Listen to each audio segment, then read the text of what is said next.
Arkadaşlar merhabalar. Şimdi hızlıca ekonomik takvime bir bakayım. Bugün PMI verileri var. Sabahta Çin'in PMI verisi varmış. Gayet de iyi gelmiş. PMI verisi büyümeyle, resesyonla ilişkilendirilecek bir veridir.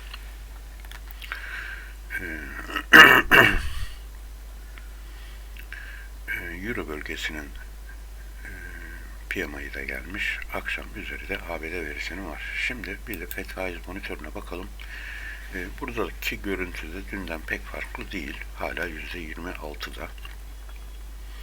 Şimdi tüm bu görüntüye karşında risk iştahımı nasıl ayarladığımı göstereyim.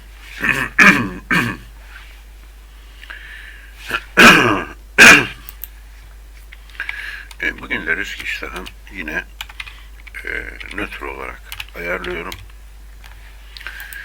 Yani hedef kanalın şurada bana vermiş olduğu hedef kanal kadar bir düşüş gördüğünde alıma başlayacak. Aradaki tek fark stop loss ve iş süren stop loss'ları yine bu kanalın %100'ü ile %30'u arasında bir oranlarda değişen, enstrümana göre değişen oranlarda stop loss noktasını ayarlamış olacağım. Şimdi de enstrümanlara geçelim. Nötr risk iştahına göre algoritmanın verdiği işlem noktalarına bakıyoruz. Dolar endeksi 105.50 gelirse sell yapacak.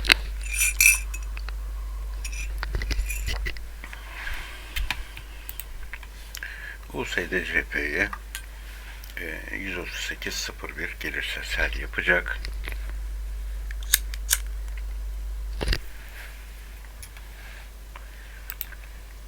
GBP USD 1.19.43 gelirse buy yapacak.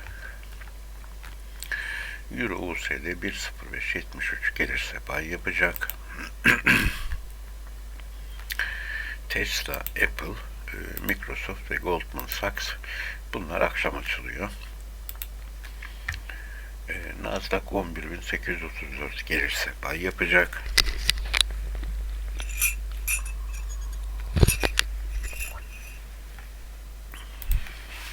S&P 500 3.906 gelirse buy yapacak.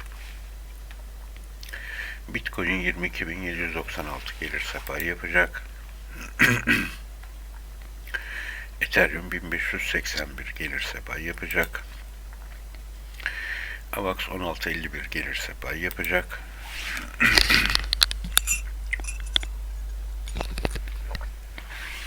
Matic 1.15.40 gelirse buy yapacak.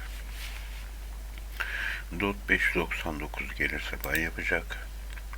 Ons altın 1813 gelirse buy yapacak.